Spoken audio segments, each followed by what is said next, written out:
Welcome to Bay Area Sports Report. It's been 2 weeks since I made my last video, and we are here on the first day of 49ers training camp. I'm excited about this. I tried to get tickets, but I didn't exactly get any, unfortunately. But it's how it is. It sells out pretty quickly. So I want to get my thoughts into this training camp, this first day of training camp, and see some good players, see some good highlights, and let's see how this, and let's get right into it. So the first highlights, let's start off with offense as Brock Purdy and Mac Jones. As Brock Purdy was looking very good in the first day of training camp, like he almost got like one tipped interception, which was like Malik Mustafa, which I will get to later. He almost kind of like had it get picked off, but he was super solid. Mac Jones threw two interceptions, so it kind of impacted his playing time of who. So it's kind of a bit of concern, but I think it's mostly because of Shanahan's thing, which is why he's such an important part of this team. And the reason why I'm saying this is that there is news that Kyle Shanahan was unfortunately in a car accident. As it says here, San Francisco 49ers head coach Kyle Shanahan was involved in a car accident last week where he suffered non-life threatening injuries. Coach Shanahan will participate in team activities on a limited basis at the start of training camp while he recovers. Coach Shanahan and the 49ers organization would like to sincerely thank all first responders involved for their efforts and care. Assistant head coach Chris Forrester, along with team coordinators, will handle head coach responsibility during this period. So, as you know, Kyle Shanahan has got into a car accident with an SUV near his Northern California home, sources told by Adam Schefter and Nick Wagner. So, as you know, though, but GM John Lynch doesn't seem that Kyle Shanahan injuries will prevent him for week one, which is good. It said, as, quote, "That's not what we're anticipating," Lynch said, "but that's what I've heard from the doctors. But just like we talked about with players, the timeline kind of takes care of itself. He's got to meet certain markers, but I think the expectation is that long before that he'll be better." So they're saying that he's possibly going to come back, which Shanahan is such a big impact for this team, which is the reason why that he's been very important and he's been super good at coaching. He's been able to turn people like Jimmy Garoppolo, Mac Jones to turn into good. Some good old quarterbacks were not good. Joshua Dobbs was actually good, which competing against the Detroit Lions, and they almost won that game back in 2020, like 2 years before, where they had so many injuries back then. He was able to coach Joshua Dobbs to be so good, which is super incredible. So he's a genius on that. So that's why Mac Jones wasn't like really good because he's kind of good with Shanahan being the coach of this team, and he's been very good. For the running backs, Christian McCaffrey still looks the same, faster, quicker, but we'll see how long that goes and see if he could keep that up because he is starting to get into age, and as you know, as running backs enter the age of like 30 or 31, it usually doesn't end well for them, which is kind of not a good thing. So that's kind of not good.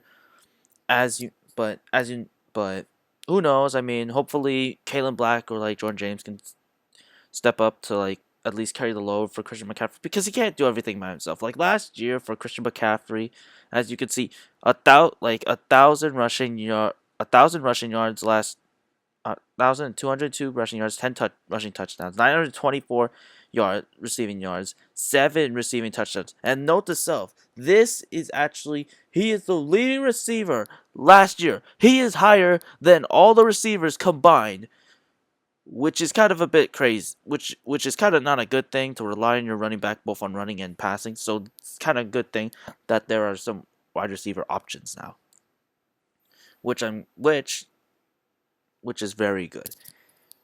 Kalen Black was really impressive. He really showed off a lot of flash. They have to get him involved. I don't care if Shanahan doesn't like using rookies. You need some juice, man. Like, you need to use the same thing you did with your defensive players. And look how that turned out. Like, look how Alfred Collins turned out. Like, sure, he wasn't the best at this, but at least he had like 17 tackles, like 4 solo tackles, like 1 sack, and like 2 forced fumbles. Like, that's at least a solid thing. It's not bad. So I think it's been pretty good. That's a good thing. So I think it's very good for him. As for what I would love to see Caleb Black use, I'd be George James. I could not mind him, but I feel like we need to use Kalen Blackmore because he's such a talented receiver. Next, or running back, sorry. Next is the receivers, and this one I want to highlight on, as I want to highlight on. Oh, sorry, this was played back a bit earlier for just a sec. As this is a beautiful pass to Brock Purdy to Mike Evans. This is gonna be a great thing to see. I am so excited to see Mike Evans and Brock Purdy. They're predicting that he will get 10 plus touchdowns plus 1,000 yards, which will be interesting. But we'll have to see how if he can stay healthy on for Mike Evans. Ricky Pearsall looks good, as we can see from here. Ricky Pearsall is looking good right now. He's really doing good. He has good run. He has good route running, as you can see. Good breakout there for the drills there. So I really like how this is going. Good pass by, I think this was like Brock, I think, which is going to be a very good thing. I really like how they are trying to do this. And then Dejon Stripling putting in a lot of extra work after practice, which I love this because I love that they're trying to go with Stripling a bit more. They're working with him a lot. I love that they're taking it easy with him. I love that he's taking step by steps. He's learning from the wide receiver coach Leonard Hendrickson. So I love that they are doing that. They're doing stuff with Jordan Watkins. So I love what they are doing right now. As for the pup list right now, George Kittle in the pup list, we saw him working out a little, so he's moving very good. So that is very positive news there. Isaac Arendo scores tech during lifting weights. I don't think he's going to make it to the team. I feel like he's going to get cut, unfortunately. I think he's a good running back, but he gets a lot of injuries, so this is another bust for the Niners, which I'm saying why we should trade our picks for a player. Michael Williams has an ACL, and surprisingly, Alfred Collins has a shoulder injury, which was the most concerning thing because I knew George Kittle and Michael Williams were gonna be on the pup to start training camp, but I didn't expect Alfred Collins to be out for shoulder. But according to what Lynch said, is that Collins is expected to be back in the second window of training camp, and he hopes that Michael Williams will be ready for the start of the season. So there is some positives there. So there's a chance that Kittle won't be possibly making it to week 1 of Melbourne, Australia, which I could live with because Jake Tonjes is such a good receiver. Because Jake Tonjes is such a good receiver for the at the tight end position. Like he was very good. He had 293 receiving yards and 5 touchdowns. Like that's not exactly big, but at least he gives you like that receiving option, or at least that production for George Kittle. He was also Brock Purdy's best option too, which is very nice. So that is actually a very nice thing that they have that. So I really like that Jake Tonjes will be, which I'm fine with. But Ricky Pearsall looks very good. Christian Kirk came out as 1 hour earlier. Kirk walked off with an apparent injury during the 49ers practice, as Matt Barrows is reporting, which is kind of a bit concerning because we just signed him. But but I really don't care. I think Dejon Stribling is really good, so I'm hoping whether it's Kirk or Stribling in the slot. I'm very okay with that, with whoever is going to be there. I feel like Stribling is a very great player. He's a very tough receiver. He's fast, very fast receiver. So I don't mind that. So I'm fine with Stribling taking over Kirk's place if he is injured. They might possibly cut him, but we'll have to see. For offensive line, I want to highlight that Vidarian Lowe is also questionable with an injury. He exited with an ankle injury, but doesn't look that it's supposed to be serious, so he could possibly come back, but we'll have to see where that is. Next is the left guard position. Robert Jones and Connor Colby. I don't really care as long as one of them is good at pass rush and in the run game, then I'm fine with that. I would want to go with Robert Jones for now, just to have an experienced left guard. Sure, he didn't play, he was on the neck. He had a neck injury on IR, but I would love if Robert Jones would at least start that. I mean, look at what Ben Barch did when he was there before he got injured, so I would love if the Niners just went that direction. Everyone else is looking pretty good. Next is the defense so far. I'm really worried for Alfred Collins being out, but they are saying he's supposed to return back. But even if he was out, I would we still have some good like defensive tackles. Grayson Halton's still there. C.J. West is still there. Kevin Givens is still there. Bryson Eason is still there. Sebastian Valdez is good. James Thompson Jr. is good. So there's a lot of good line defensive tackles along with Osa Diazua. So I really don't mind that. So I think we should be fine on on him being on him being okay. So I really don't mind. But but he is returning back, so I think we should be fine. Next is Dre Greenlaw, Fred Warner. As there's this quote here, and as it's been special since the moment he gave me that phone call, which is super awesome to see that Fred Warner and him are back together. I think it's just a nice thing to see them back together and seeing those two together as being that linebacker duo that they always been. We'll see if they add like a third receiver. I really like Jaden Duggar or Nick Martin to be those guys. I don't mind Tatum Bethune either, but he's not good at coverage. So I would love if Duggar or Nick Martin are the ones that are like the Sam linebackers. If I was the 49ers linebacker head coach and the head coach of the team, I would love to do these two as potential Sam linebackers for this team for Dre and Fred. So and who knows, maybe those two will be the future for these two. So I don't know. We'll just have to see, but it takes a lot of time though. Next is Nick Bosa, which I am excited that he is back. He's running very well. He didn't participate on 11 on 11s, which I understand. They didn't want to take it slow. So it's good to see him back on the field. Romello Height looks like a lot of people are criticizing that he didn't even tap him, and a lot of people are saying he's a mirage, as I saw from I think someone's article. I can't remember who it is, but I mean, I think Romello Height is a good player. I don't think he's gonna be the starter because who knows though, he could be, because we don't know if Michael, that as John Lynch says, they're hoping that he comes back in the start of of the season. So we'll have to see. If he does, then I wouldn't mind if Romello's just that like rushing like Bryce Huff guy who was a speedy player. So I wouldn't mind if he was just that backup to like let's say Nick Bosa or Michael, because and then you have Keon White with you because he's been solid too, so I don't mind him.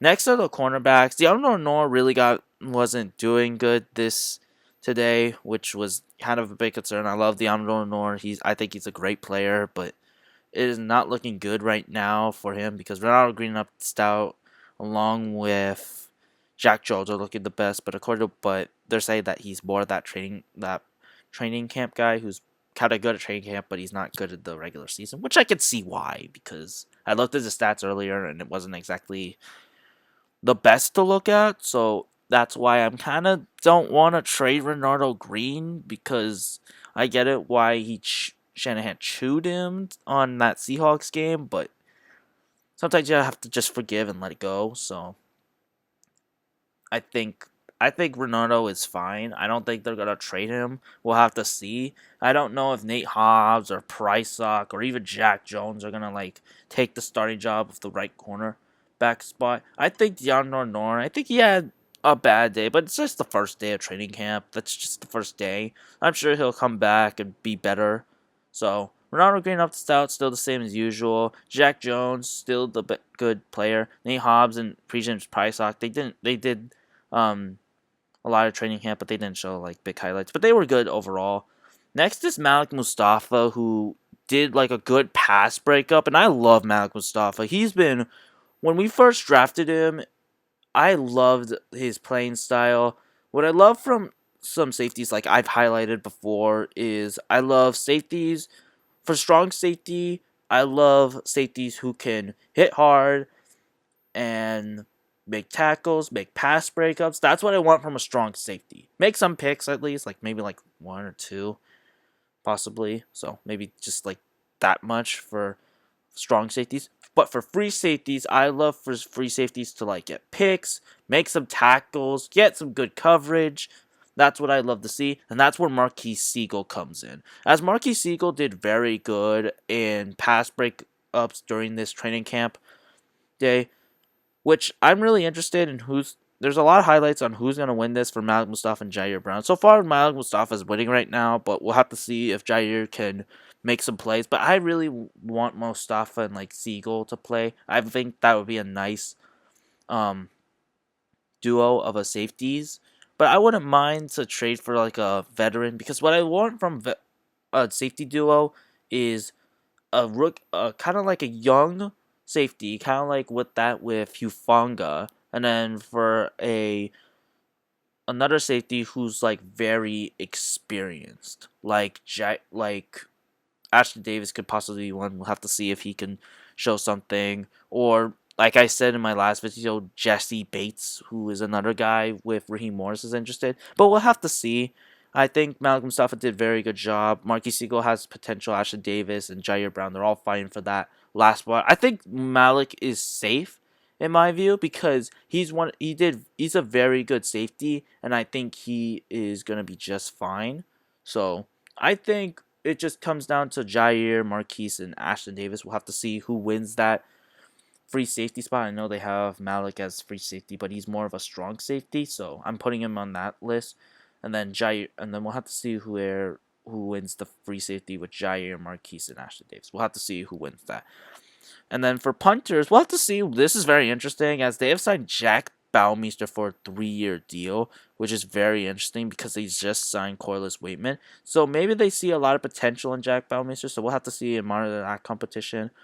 And then for Jordan James, like I said earlier, I don't know. I feel like Kalen Black might take over his spot at the second string, but maybe there's hope for Jordan James as like a special teams guy because as you could see, there's punt return, there's like kick return for like Garendo, but he's out right now. There's also for Cowing, but I would love if Cowing could be the punt returner, and then the kick returner would be possibly Jordan Watkins and like Jordan James. I would love it if they did that because that way you have like two speedy guys for the team because that way you have a receive, that way you have Cowing as punt returning, and then you have Jordan Watkins and Jordan James as right here for kick return because Isaac Rendo, I feel like he's gonna get cut in my view. So, and then final thing is that Nick Bosa looks a little bit better than he did last season. As you can see for Nick Bosa right now, he is moving very well so far. He's moving very well. His legs are looking a little better.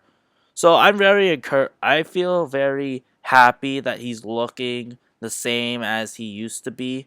He looks very good. I feel like him being he's moving a lot, as you can see from a lot of these clips, moving a lot of running drills.